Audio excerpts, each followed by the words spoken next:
যে হাত এতকাল সমাজ মেনে নেয়নি, যে অস্তিত্বকে আটকে রাখা হয়েছিল অবহেলার রুদ্ধ ঘরে, আজ সেই হাতই এক টুকরো কাগজ বদলে দিয়েছে সব হিসেব নিকেশ।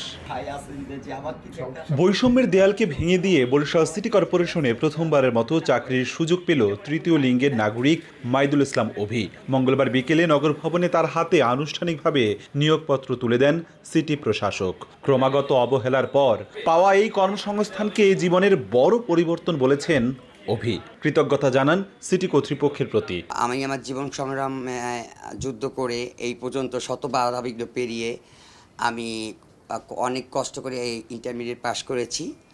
তো আসলে আমার এই চাকরির উদ্দেশ্যটা মূল হচ্ছে আমাদের বরিশাল যে সিটি প্রশাসক আছেন অ্যাডভোকেট বিলকিস আক্তার শিরিন আপা, উনি আমাকে একদিন রাতে দেখে ডাক দিয়ে জিজ্ঞাসা করলেন, তুমি কে, কি করো, নাম কি। পরে পরিচয় দেওয়ার পরে বললো যে তুমি কি পড়াশোনা করেছো। আমার শিক্ষাগত যোগ্যতা শুনে সে আমাকে বললো, ঠিক আছে তুমি তোমার বায়োডাটাটা জমা দিও। আমি জমা দিয়েছি। অবশেষে আমার বায়োডাটা দেখে সে আমাকে আশ্বাস দিয়েছে এবং আমাকে বরিশাল সিটি কর্পোরেশনে একটা পোস্টে বড় বড় সুনামধন্য সচিব মহাসচিব যারা থাকেন তাদের সাথে আমাকে কাজ করার চাকরি দেওয়ার সুযোগ দিয়েছে। এই জন্য আমি খুব কৃতজ্ঞ এবং আসলে আমি ধন্যবাদ দিয়ে আমি সেটা ভাষা প্রকাশ করতে পারবো না। AKS অর্জন করলো গিনেস ওয়ার্ল্ড রেকর্ডস।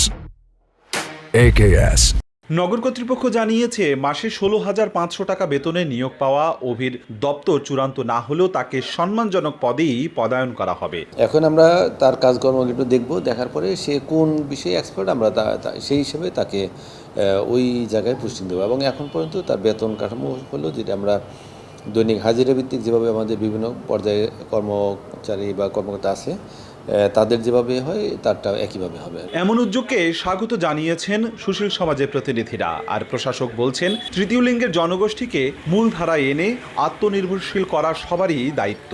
আসলে চাকরি পাওয়ার শর্ত কী? তার দক্ষতা, যোগ্যতা, সততাই তার চাকরির যোগ্যতা। যদি মনে করা হয় যে তিনি এই বিষয়টি উত্তীর্ণ হয়েছেন, তবে তার চাকরি দেওয়াটা এটা প্রশংসনীয় কাজ।